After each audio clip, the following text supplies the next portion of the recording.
This is the Laughter Academy. And today we have Rick Overton, comedian, artist, writer, actor, comedian. He was a part of the ensemble cast that made up the show I'm Dying Up Here on Showtime. My first question to Rick Overton, without even a greeting, because the greeting was on Thinking Out Loud, episode 1, season 1. And my question is, would you explain to our artist performer listeners, like we are infants, how to traverse the world of improv? Well, I would say improv is maybe the most important defining thing that's ever I've let myself do and let myself discover about what my range of capabilities are. And I think everyone does themselves a favor to also do that, to also go in and chance it, even though it's scary, do it anyway, and find out if you've got the goods to really do this stuff, because I bet you almost everybody does. Almost everyone is much better at it than they could have possibly imagined, and it doesn't stop when you get off of the classroom stage or even off of the improv theater stage. It goes on to when you're shooting on camera. It goes on into interactions just right now. We didn't script this. We improvised it, but we're getting the point across. Rick, I can prove your point. I can prove your point very thoroughly. Okay, of you can do it better than you think you could. You, for years, were trying to get me to take the fear veil away and step out of my prepared material to be able to improv, and I just couldn't do it. I just couldn't do it. We did improv at the Hemp Fest, I think in like 2014, on a stage provided by Laughs Comedy Club, Dave and Angela. Dave. Hello, Dave. Hello, Angela. And I just couldn't do it, right? And I started doing Funny to the Moon, the podcast, so I kind of had it to be live and in the moment.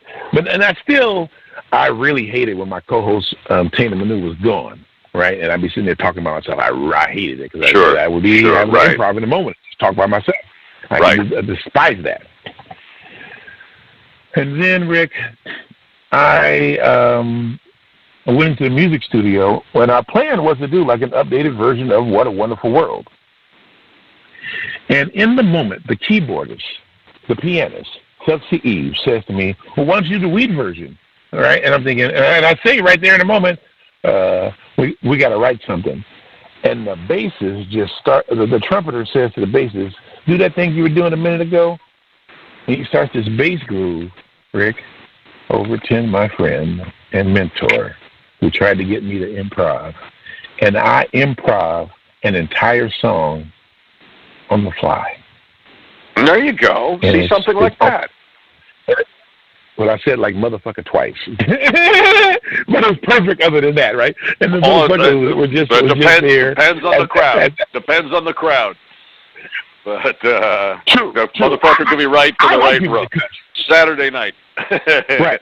But, it doesn't mean you've got this other part of your brain that you could put your faith in that is the other hemisphere. It isn't the memory side. It's the makes new things side. You have these two hemispheres. One points backwards, one points forwards. The rear one is actually on the left side. Your right side is the creative one, but it goes to your left hand because the wires crisscross out the brain to the limbs. So, your creative side is like an antenna, and it gets things through inspiration that you don't even know where the hell it came from, and you laugh because it's the first time you heard it as well. And there's something just like when you learn to get a grace about that your ego isn't angry that the other half didn't make a memory cobbling of that same thing. the other side will immediately take it and immediately take credit for it and act like it was its own idea the whole time, but that's fine too, because that's how we work. Just know it was your gut that saved you. It was your stomach. Your tummy is the one that got you out of trouble. Basically, by that I mean the other hemisphere. We call it the gut. So when you said you say something and you don't lead. And you say it didn't. When you said you say something and you don't know where it came from, I had a conversation one time with Roger Peltz. Roger Peltz, comedian. He could do like 200 impressions. He was on Make Me Laugh. He was in the comedy team Roger and Roger. I know and Roger. Roger was over the house. And yes, you know Roger. Okay, so great. So you're going to know this story is true. You'll be able to vouch for this particular story. Okay, because you also know the other party I'm about to bring up.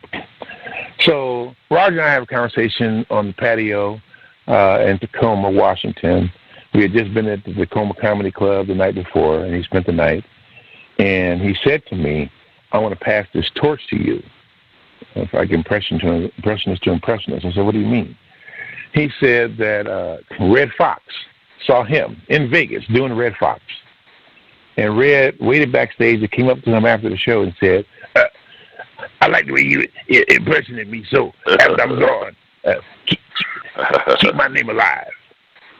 And that meant a lot to me. And that's one of the reasons why I kept doing Red Fox, okay, Rick? Okay?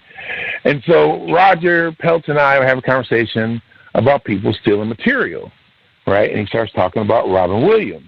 And I said, "Well, man, Robin Williams was stealing people's material." And he said to me, he said, "You know that part in your brain when you come up with something new, you start thinking if anybody else said that before?" And I said, "Yeah." He said, "Robin didn't have that." So but Robin did.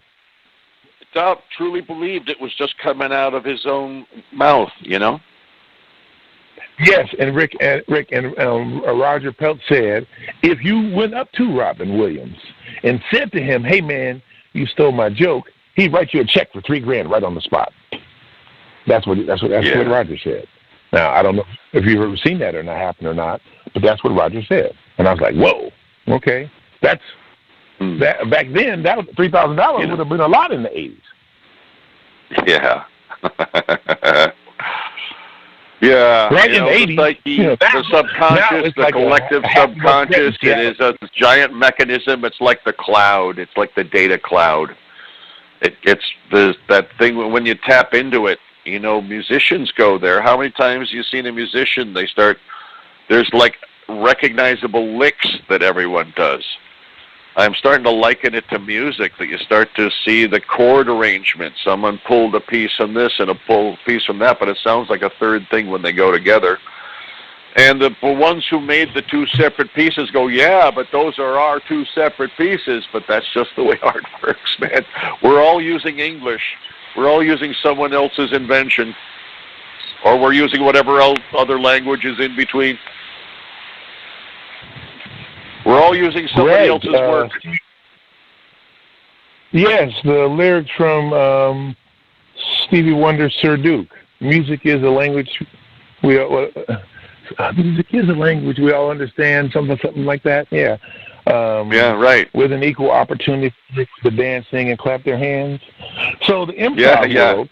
So you're saying, I'm trying to understand what you're saying. You're saying just kind of, it's almost airy-fairy-like about, being free enough in your own and in the moment to tap into the universe of ideas that lend towards human flourishing.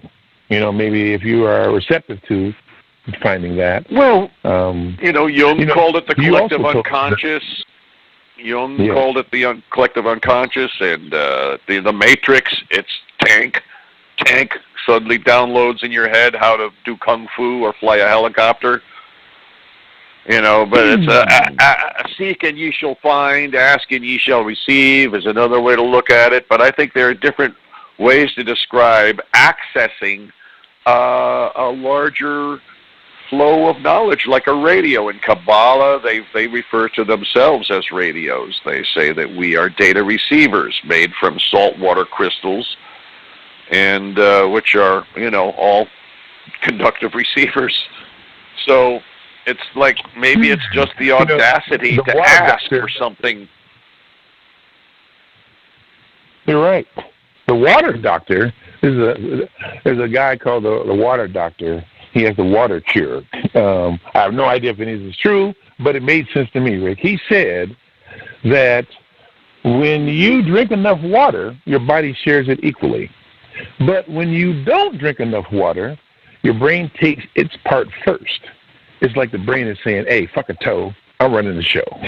Right? Yeah, right. Toe doesn't mean anything with your brain right? dead. Right. And so he was explaining that. He said that most diseases are really just unintentional self-dehydration. Okay? And so I was doing caregiving for a lady who they said had multiple sclerosis, but she didn't think she had multiple sclerosis, and she had been in the military, and she said every day she would just drink coffee all day and drink alcohol all night. And then I started thinking about it, and I started thinking about Richard Pryor, and I thought about all the cocaine, right? They said that he did cocaine so much the dealers would stop giving him stuff, so that would dry you out too, right? So that would be unintentional self-dehydration. Ta-da. Right? That's really insightful. Yeah, and now do you know about Dr. Emoto? Do you know Dr. Emoto, The Secret Life of Water? No. Secret Life of Water. I have no idea. Dr. Emoto discovered with doing experiments of speaking to water, different flasks of water with I love you on one flask, I hate you on the other, and then flash freezing them and looking at the crystals and the shape and architecture and form of the crystals. One crystal was like the I love you crystal was architecturally perfect and luminous, and the I hate you crystal was broken and mal-shaped. It was really unbelievable. And so the contention of his work is to say that, and it's kind of a blow to the human ego, is that what if water is the life form?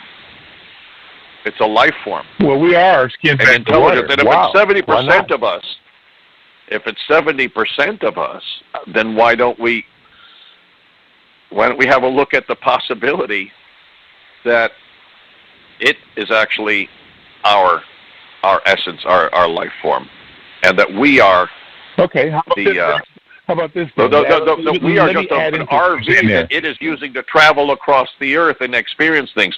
What if it is our spirit? In science terms, when you die, we're skin back. Well, when you die, it leaves your body. You can't destroy water, by the way. There's no destroying water. It can always return to water, like a spirit. What if water is the spirit? You mean like the character played by the guy on Deep Space Nine? What's his name? Oh, Odo. Rene Aubergine. Yeah, we're Odo. We're Odo. Rene Aubergine. Odos.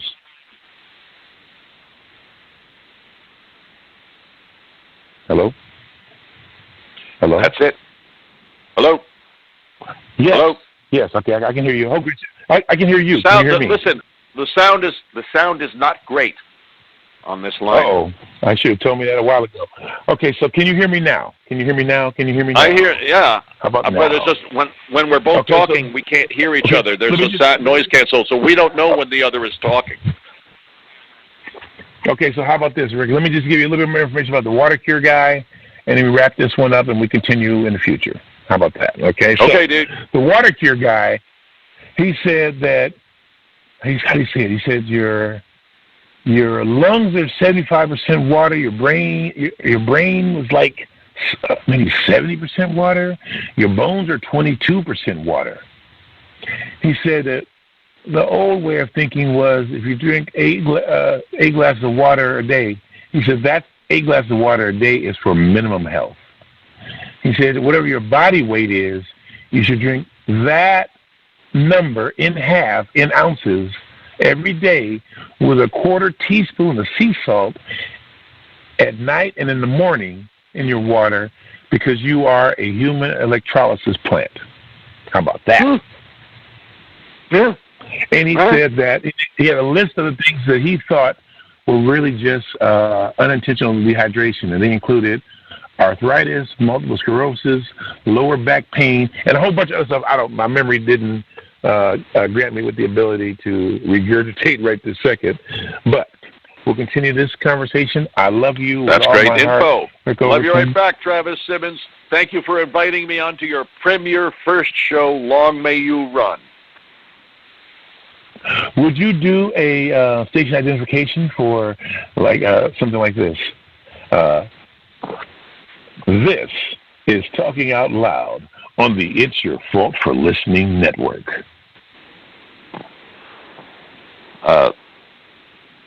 This is Talking Out Loud on the It's Your Fault for Listening network. How about this one instead? How about go, hi, I'm Rick Overton. Hi, I'm Travis Simmons, the Big Funny, and this is the It's Your Fault for Listening network. Coming up next, Talking Out Loud with Travis. Yes, Rick Overton and his details of his bio. Hey, this is Rick Overton, and this is the It's Your Fault for Listening network. Up next, Talking Out Loud with Travis Simmons.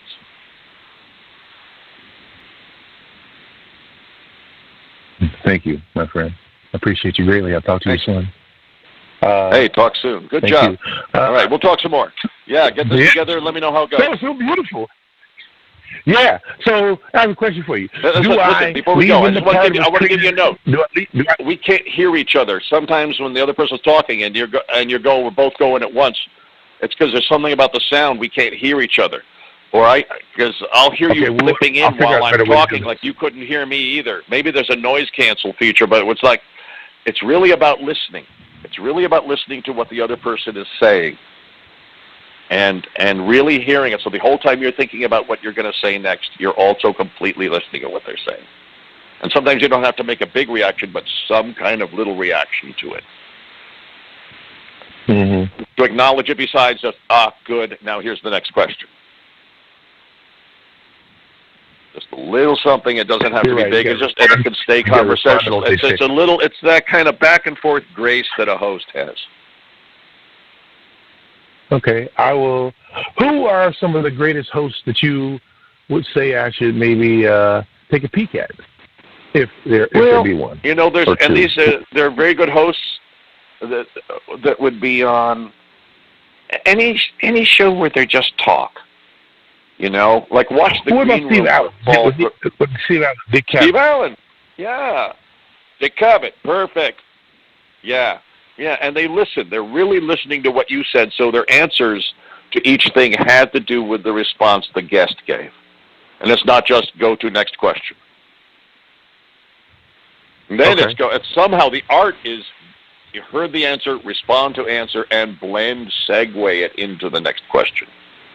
That's part of the fun improv for the host, is the art, the graceful art of that. The graceful art of segueing. Blending and listening. Thank you. But it's the listening to what the guest just said so that you relate your way you say it to that, the response to that, in some way, big or small. That's great information because I hate watching interviews when the interviewee doesn't respond to what the interviewee just said and just goes to the next question. Right. They do that a lot on like the media network. Look, it's your first show. You got a lot on your mind. You're trying to run a million things at once, and there's a ton of pressure and all that. And you did great. But for the future, it's like now you try this part. Yes, my father said, "Good, better, best." Never let it rest. Yeah. The good is better, and the better is best. Right. Okay, talk to you soon. And it'll eventually figure itself out. All right, my friend. Thank you very much. Thank you. All right, love you too. Bye-bye. Take care. Bye. I love you too. Bye-bye.